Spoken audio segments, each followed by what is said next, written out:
मैं हरा थका बेमन सा आज ऑफिस से घर आया ही था कि मेरी नज़र सामने किचन से आती मेरी पत्नी पर पड़ी। वो देखने से ही काफ़ी उखड़ी उखड़ी लग रही थी। उसकी मनोदशा देखते ही मैं समझ गया कि जरूर आज कोई बात है, इसलिए मीनाक्षी इतना रूखी रूखी सी लग रही है।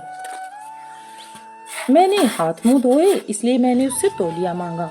इसने बिना कुछ मांगे तौलिया मेरे हाथ में दे दिया। मैंने उसे कंधे पर रखते हुए पूछा, मीनाक्षी क्या बात है, आज तुम कुछ उखड़ी उखड़ी सी लग रही हो। तो उसने मुझे खा जाने वाली नजरों से देखा और भड़कते हुए बोली, आपको क्या, फिर चाहे बेटा ट्यूशन से फीस न देने की वजह से बेइज्जत होकर वापस आ जाए, या फिर बेटे पर स्कूल ड्रेस के जूते न होने की वजह से उसकी स्कूल की फुटबॉल टीम में खिलाने से मना कर दिया जाए। लेकिन आपको इन सब से क्या? आपको तो बस सुबह 9 बजे जाने और शाम को 8 बजे आने और फिर चादर तान कर सो जाने के अलावा एक पल की भी फुर्सत कहाँ है। और न मेरा कोई ख्याल, डॉक्टर ने पिछले महीने ही दवाई कराने के लिए कहा था। नहीं तो मर्ज कभी भी अपने पैर जरूरत से ज्यादा पसार सकता है। कभी तुमने ध्यान से देखा मेरे चेहरे की ओर? ये झुर्रियां, बेउम्र पकते हुए बाल, जवानी में ही बुढ़िया बनती जा रही हूँ। एक पैसे की दवा नहीं नसीब हो रही मुझे। ये सब तो छोड़ो, गर्मी में बच्चे तपते रहते हैं, एक पुराना कूलर लाने तक की हैसियत नहीं है हमारी। आखिर ऐसे कब तक चलने वाला है? मैं बेड पर बैठा नजरें झुकाए अपनी नाकामी पर शर्मसार हो रहा था। बीवी बोले जा रही थी, बीवी बच्चों की परवरिश और उनकी जरूरतों का ध्यान रखना मेरा कर्तव्य है, पर कर क्या सकता हूँ? ये मेरा दुर्भाग्य ही तो है। कहने को तो देश तरक्की कर रहा है, लोग खुश हैं, पर मैं कैसे कह पाऊँ कि मैं बढ़ती महंगाई और बेरोजगारी के कारण वजह से दिन की जरूरतों के बोझ के तले दबता जा रहा हूँ। बिजली के बिल से लेकर घर के राशन तक, पानी तक की कीमतें सभी कुछ आसमान छू रहा है। और पगार बढ़ाने के नाम पर दफ्तर में धमकी दी जाती है। नौकरियां कभी भी जा सकती हैं, काम नहीं है कहीं पर, इसलिए वही पुरानी पगार पर काम करना मजबूरी बन चुकी है। लेकिन अब कर भी क्या सकते हैं? ऐसे में मैं क्या करूं? कहां से लेकर आऊं बच्चों की जरूरत का सामान? मैं बैठा बैठा अपनी परिस्थितियों से दो चार हो ही रहा था कि घर के दरवाजे पर किसी के आने की दस्तक सुनाई दी। बच्चों ने गेट खोलकर देखा तो पिताजी थे। अपने दादाजी को देख बच्चे तो खुशी से उछल गए, लेकिन मेरी सांसें और भी तेज हो गई। पत्नी ने फिर से मेरी तरफ देखा, जैसे मानो वो कह रही थी, अपना पेट पालने के लिए तो अपनी आंतें और गुर्दे भी गिरवी रखने के दिन आ गए हैं। अब ऐसे में पिताजी अकस्मात आए हैं तो जरूर ही कोई आर्थिक समस्या को लेकर ही आए होंगे, नहीं तो वो नहीं आते। मैंने भी नजरें चुराते हुए एक बार मीनाक्षी की ओर देखा, और पर कुछ कह पाने की स्थिति में मैं नहीं था, इसलिए जल्दी से उठ के पिताजी के पास गया और नजर चुराते हुए उनके चरण स्पर्श कर उन्हें बैठने को कहा।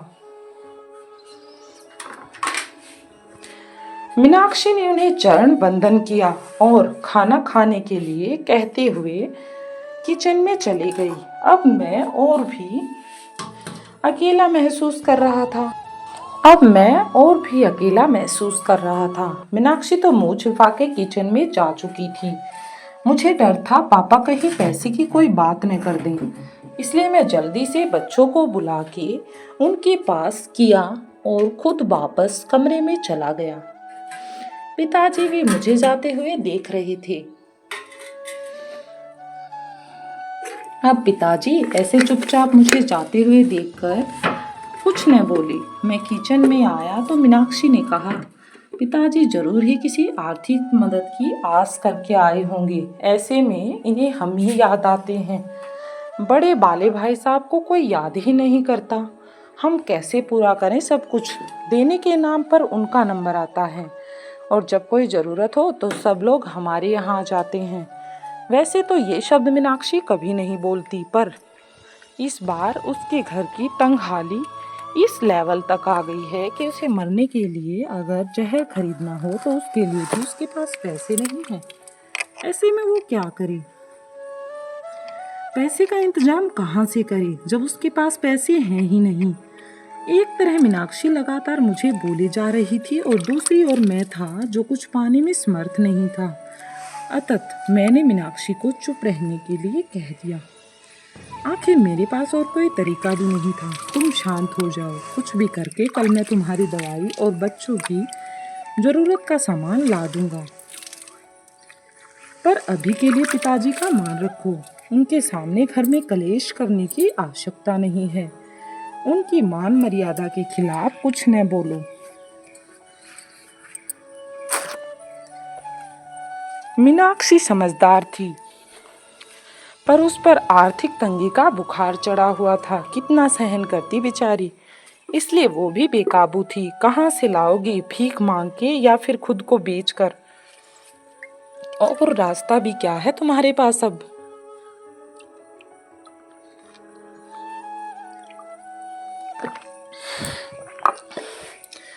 ये मेरा काम है, क्या करूँगा क्या नहीं। तुम बस अभी भगवान के लिए शांत हो जाओ। अब मीनाक्षी शांत हो गई। वो खाना लेकर टेबल पर लगा देती है। अब पापा और बच्चों सहित एक साथ खाना खाने लगते हैं। खाना खाते टाइम पापा ने एकाएक मेरी ओर देखा और पास बैठने को कहा। मेरी सांसें और दिल दोनों ही तेज हो गए। कहीं पिताजी कोई मांग न कर दें, क्योंकि मेरे पास अभी देने के नाम पर केवल वक्त ही था। उसके अलावा मैं जुबान भी नहीं दे सकता। कैसे दूं? पैसे ही नहीं हैं। पिताजी बोले, देखो अभी काम जोर चल रहा है, खेती का काम बहुत है, इसलिए अभी की ही गाड़ी से वापस जाना पड़ेगा। मैं यहाँ रुक नहीं सकता। तुम्हारी माँ बहुत चिंता कर रही है। पिछले कुछ महीनों से तुम फोन और बात बहुत कम कर रही हो, और ऐसा तुम तभी करते हो जब तुम किसी परेशानी में होती हो। ये तुम्हारी बचपन की आदत है। इसलिए माँ के जोर और मुझे मुन्ना और मुन्नी की याद सता रही थी, इसलिए मैं आ गया। यहाँ तक तो ठीक था। अब मैं अवाक बैठा था कि अब पापा क्या कहने वाले हैं। मैंने एक नज़र मीनाक्षी को देखा तो वो किचन की चौखट में पकड़े पापा की आड़ किए हुए खड़ी थी, और पापा आगे क्या कहने वाले हैं। तभी अचानक से पापा बोलने लगे। वो भी जानने के लिए उत्सुक हो रही थी, लेकिन पापा ने अभी कुछ कहा नहीं, बस खाना निपटाया और मुंह हाथ धोए।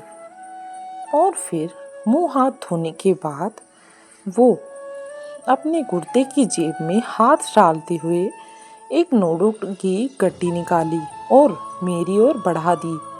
ये देखकर मैं अवाक और सकते में आ गया। एक पल के लिए मैं स्तब्ध और निशब्द ही रह गया। मेरे पास बोलने को कोई शब्द न थे और मैं हैरान खड़ा था।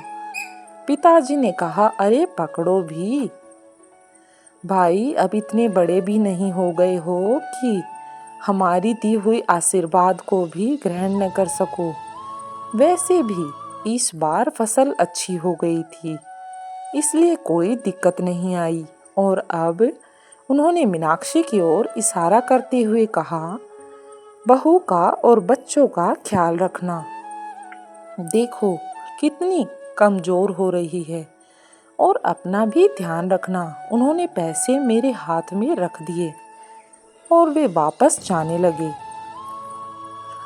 पिताजी का ऐसा स्नेह और प्रेम देखकर मेरी आंखें भर आई थी और वो बचपन के दिन याद आ गए, जब पापा मुझे स्कूल जाते वक्त 4 आने ऐसे ही हाथ फैलाने पर रख दिया करते थे। और बस अंतर इतना था, उस वक्त मेरी आंखें झुकी हुई नहीं बल्कि प्यार और दुलार से ऊंची होती थी। फिलहाल मीनाक्षी और मैं दोनों ही गलत साबित हो चुके थे। इसलिए खुद की नज़रें खुद से ही नहीं मिला पा रहे थे। बड़े ही अपने आप को शर्मसार महसूस कर रहे थे। सच में बच्चों के लिए माँ बाप बोझ हो गए हैं, पर माँ बाप के लिए बच्चे बोझ नहीं हुए हैं।